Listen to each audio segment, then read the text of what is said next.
ask you, I mean, you've been in business a long time. We had the pleasure of working with you on witness systems here in Atlanta, which was a great deal. But I'd love for you to give the audience a sense of your best deal, and don't need to use names or returns, but what went well, what are the lessons you learned from one of your best deals?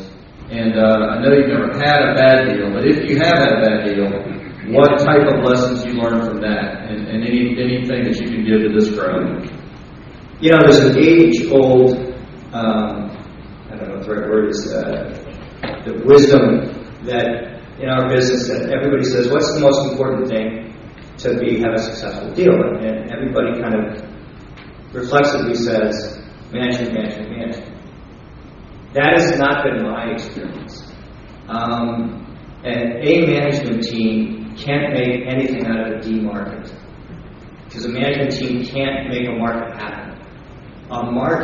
The market and understanding the market and picking the right markets, for me, has always been the number one criteria. And I learned that from a deal where it was a technology spin out of Carnegie Mellon University with one professor and 3 graduate students. None of them knew how to manage a way out of a paper bag, but they were the first people to produce a really great, what was called ATM switch at the time. And ATM switches became the backbone for carrier networks back in the early 90s. And this company went from 0 to about 250 million in 4 years and had a $2 billion plus market cap. And not one of them had ever managed a business in their life. They just had so much wind at the back of the sail. And they did a great job of execution. And we were able to put the right people around them in the right jobs. But you would have looked at that management team and said, no way. And yet, it was a great success. So what I've learned is the primary criteria is understanding the market and knowing that you've got a differentiated product and a lead. And if you can be the number one player in a new emerging market, you're going to get paid for that. On the other side of the coin, the worst experiences we all tend to have is when we do have dysfunctional management situations. There's nothing more frustrating than having a good company that underperforms or doesn't take advantage of their opportunity and kind of squanders it because they just misexecute. And a lot of times it's personality issues and not being able to get the right people in, and it's a constant battle and fighting. And when you get into that dysfunctional kind of management and board relationship type of stuff, things can go south on you really quick. So understanding the dynamics of the people you're investing in is really critical. John, same question for ourselves. If you've looked at some of the big wins there, do you agree with Tom's point that it's primarily a market that's really blowing hard at your back versus a great execution team? I do. I mean, I think that there's things you could fix and things you can't fix. Every time we make an investment, we think about risk mitigation. We think about where we can add value. We think about things that we can maybe fix over time or establish more strength over time. You can't make a market happen. So when we look back on the deals that didn't work, it's often management, and we found that over time, certain managers are better at certain times in the cycle, and the entrepreneurs that have been successful recently are the ones that kind of have a nose to the grindstone type of mentality. But when we look back, and we always do this, when we look back on all the deals that haven't worked out, and in many cases it was, the market either wasn't there or wasn't ready.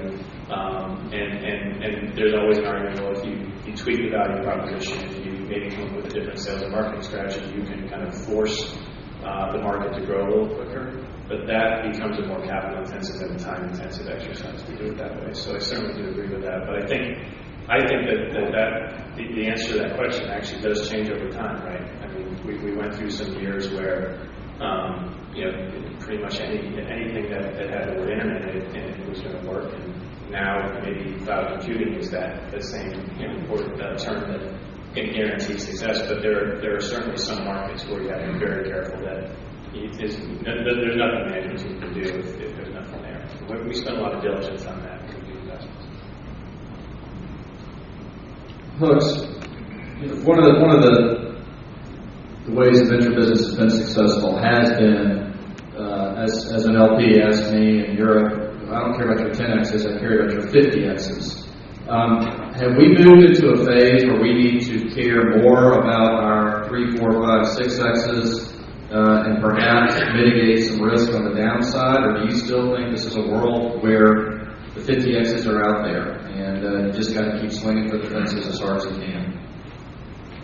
Well, it's hard to be in this business and not believe there aren't 50Xs out there. If you don't, it's sort of hard to keep at it. So we look at deals, we want to see the potential for that kind of return, recognizing that that's driven oftentimes by what's feasible in the economy, particularly in the exit markets. As Tom mentioned, without an IPO market, it's particularly difficult to find anything that's quite that lucrative. So absolutely, we're being more. We're paying a lot more attention to our 2, 3, 4X type companies, and trying to make sure that if we're going to have something less than a 1X, that it's on a small amount of money, not a large amount of money. We'd rather write off $1 million than $10 million. So that's a major focus of ours is trying to cut things off early. And as John said, so often you get in situations where you really believe that the market deserves to exist, but the world doesn't agree with you. And the evidence is there. You just keep, you try a new sales guy, you try a new marketing guy, you try a new value proposition, you try a new CEO, you try these new features. Yeah, and you beat your head against that wall until you can't stand it anymore. And that's what we're trying to make sure we don't do. So a few zeros, a few 0.5s, and as many 3s, 4s, and 5s as we can string together. And then if you do get that big 50X, that's can be a fun thing. But we haven't had one of those in a while, and they're very, very few and far between. Yeah, they have been few and far between, but hopefully not gone. Mark, this audience, we're here in Atlanta. We care a lot about this city and the state of Georgia, and we all believe it's a great place to invest and build great companies. Tell us your view of this market. Your view of is this a good place to invest? Why is it good? And what are the areas that Atlanta and Georgia are challenged in terms of investment, and in your experience have been impediments for companies to be successful here? Again, my perspective would be in the sectors that I'm in the tradition of information technology, but I think where Atlanta excels is both the depth of sales and marketing talent that's here. Because Atlanta has traditionally been not only a headquarters for a lot of companies, but always kind of the regional headquarters. So it's an eastern headquarters or southeastern headquarters. So those types of professionals who can sell product. And when you hear a panel say the problem is market, that's code for the problem is demand. And there are a lot of people in this marketplace who have expertise and understand about cultivating markets and executing upon demand. So that's one of the reasons within the Southeast. For us, Atlanta is, we move businesses. We were investors in TradeX Technology. We moved it from Tampa to Atlanta. Why? Because Atlanta is a place you can run a national business. It's got the transportation infrastructure. It has enough of the sales and marketing talent. You can build a national company. And we had that decision to move to, Menlo Park or to move to, the Atlanta area. Atlanta just made more sense. So I think it's relatively advantaged versus just about any place in the Southeast, except maybe Northern Virginia, in terms of that type of depth of talent pool, as well as it's got a strong engineering base to recruit from. So we think our relative base is pretty attractive. I think a lot of the regional economies outside of the Bay Area are going to be challenged in areas that really depend on the Intel, Cisco, or Google ecosystem. And there's just an advantage to the guy down the street, the guy who Stanford has this particular job, and that relationship is particularly important. But I don't think that's unique to Atlanta. I think you find that in Chicago, you find that in New York, you find that in Dallas as well. Alan, you're here, but you do a lot of investing in other markets in Northern Virginia and Texas as well. What are the things that we need more of? Capital's one, but what do we need more of for this to be a very successful venture market and start to get up towards? Won't touch Silicon Valley, but let's shoot for Boston at least for now. Yeah. How do we do that? Well, and we've had a lot of dialogue about this with several organizations, but we need to rebuild our corporate infrastructure. Mark's point about having regional headquarters is not the same as having corporate headquarters. We have lost internet security systems in Czech and Bell South. a lot of other places which have the top tier management, but also has all the decision makers. And for us, Atlanta needs to have that next generation of companies that will hopefully go public and hopefully spin on new ventures. But we're basically starting over after the Scientific American League. It's not that these places completely check out, but it's just not the same as having a corporate headquarters here. Something we have to rebuild. Right. All right. I've got 7 minutes unless someone tells me otherwise. And I would love to see if there's a question or two from the audience for this esteemed group. Are there any questions out there? If so, please raise your hand. Yes. If you could speak up without the mic. Doug Schumer, Georgia Tech. Is it a large threshold to overcome trying to attract money to VC funds from some location that's remote from the startup? Would Silicon Valley invest in Atlanta, Georgia? Okay, the question is, I'll let Tom. The answer is Silicon Valley won't because they're too lazy to get an airplane. But everybody else will. It's meant to be funny, but unfortunately it's kind of true. They have the luxury of having way more indigenous deal flow, so they get lazy, to be honest with you. I've always thought that Atlanta was the most underappreciated market in the U.S. It's the best kept secret around. We've made, I'd say, eight investments down here over the years. We think you've got a great talent pool. There's a lot of innovation and creativity. You've got a fantastic ecosystem of support players from legal, accounting, headhunting, recruiting, you've got great early stage seed knowledge, with the venture labs and Georgia Tech and GRA and TAG.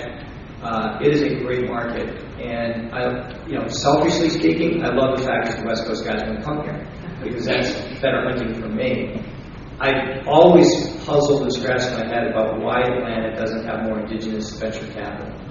Noro-Moseley's been your one consistent player. But besides that, it's been kind of up and down in terms of who's been able to keep capital in the market. So the answer is Atlanta companies can attract from outside. You'll probably do better with Austin-based firms, I think, because we're willing to get on airplanes and it's not that far. If you have the right concept, you can get people from the West Coast to pay attention. I remember when we were doing the first round of Witness Systems, we had to beat out a pretty well-known West Coast firm to kind of win that deal, if you will. So it's possible, but it's just tough to get their attention. Okay. Yeah, and investors will travel to do a good deal.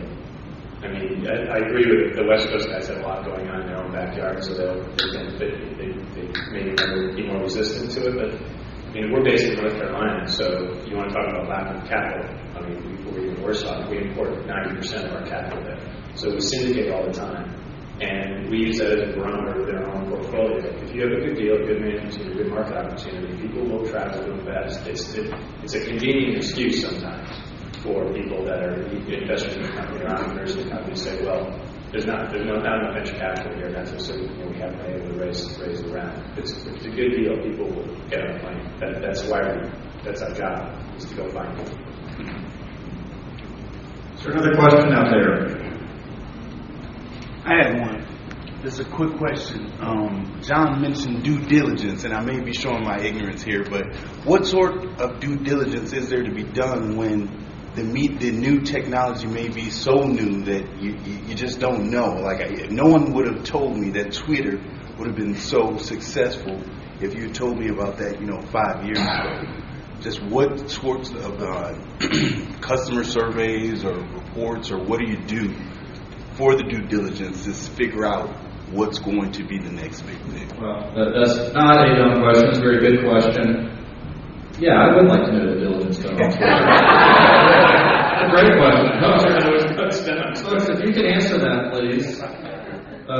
Seriously, what do you do with something that is a very new concept, something like a Twitter that, frankly, has got to be a viral success? How do you diligence that?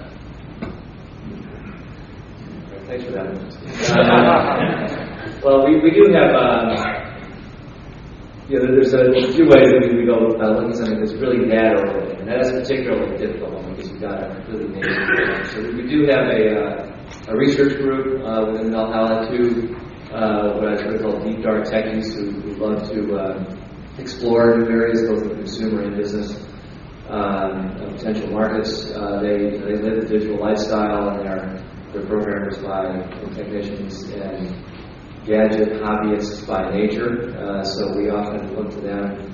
And frankly, I'm at the point now where I look at my teenage children and see the sort of thing they're spending their time doing, because their lifestyle is completely different than mine was at that age, or mine is now. And then we do a pretty analytical assessment of the market as best we can. We have a very structured diligence process. We have 3 questions we ask: is the market real? Can the company win in that market? And if they win, what's it worth? And we actually go through an exercise of structuring arguments for each of those value propositions.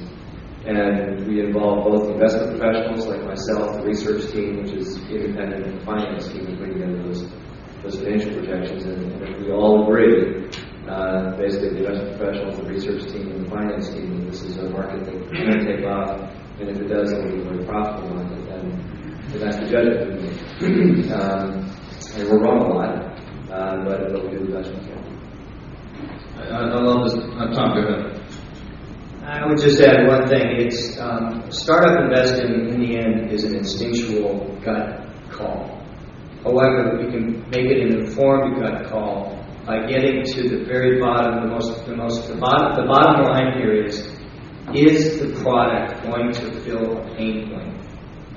If that pain point that it addresses is really important and costly, and people give you value to fix that pain point, then you probably have a reasonable chance of success. So it's figuring that question out, understanding what is this product going to do, and why is it for added benefit and value, and how important is that value? That's the essence of the diligence process on a startup, in my opinion. Well, I wish we had more time, but let's thank this panel. Thank you guys for your